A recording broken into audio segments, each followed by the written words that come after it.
expecting of me, but under the hand, I'm walking. As one Crookshank, your one and only Move Swiftly speaker, checking in for a daily Move Swiftly thought, giving you a perspective on teamwork that you will not get anywhere else. But we do not teach you how to rise to the occasion. We teach you how to fall to your level of preparation. Forgive that intro there. I was bumping some of that Linkin Park, Jay-Z numb encore, but under the I'm walking in your shoes. Calling me undertone, calling me undertone. Every step that I take is another mistake to you. All of the undertone. Become so numb, I can feel you there. Become so. That encore, Numb by Jay-Z and Linkin Park, classic track. All right, so all that being said, let's get into today's Move Swiftly thought. Let me jump into this Jimmy Kimmel situation. Something that, I venture off into that world when it does hit the mainstream. And if we're talking employee development, if we're talking connecting the dots from football to employee development and all that stuff, the systems, it actually does play a role. Because if you can recall, Jimmy Kimmel was back, he got his start, at least publicly, nationally, on the national stage.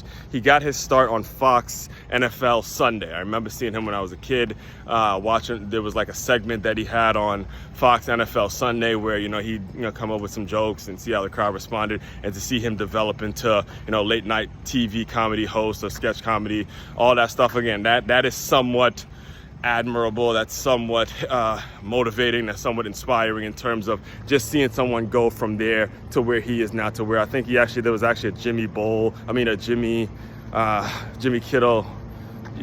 bowl, he has a bowl game, if I'm not mistaken. It's a Jimmy Kimmel bowl game that he had at one point, something along those lines. So anyway, all that being said, in recent news, his show was canceled because Jimmy Kimmel, right?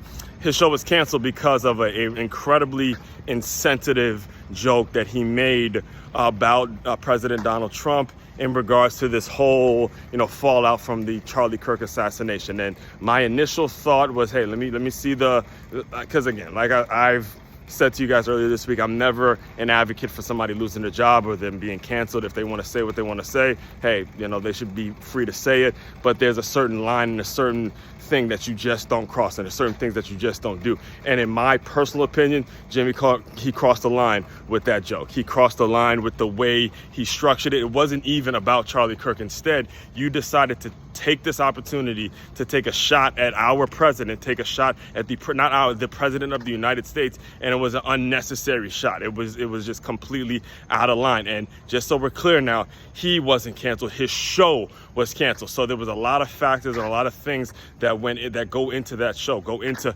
being on in that time slot when it comes to ABC. There's advertising money. There's networks and people that are still grieving and watching this, and then you throw up you throw on some comedy in which makes it seem like the president isn't grieving enough for your liking, and you try to get a laugh out of it. No. That's crossing the fucking line, and he got exactly what he deserves. In my personal opinion, he got exactly what he deserved, because if that's the route you want to take, if that's how low you want to play it, okay, go run your own shit on YouTube. Don't bring that bullshit into these networks where there's family networks, where there's people who watch this, there's young people who are still grieving and still trying to wrap their head around why he's even passed away, why we even having this conversation. You want to make a joke about the president? You want to make just an unnecessary joke, as if. So basically, let me just give you the context here, because so when President Trump was asked the question about how he's holding up with the unfortunate passing of Charlie Kirk,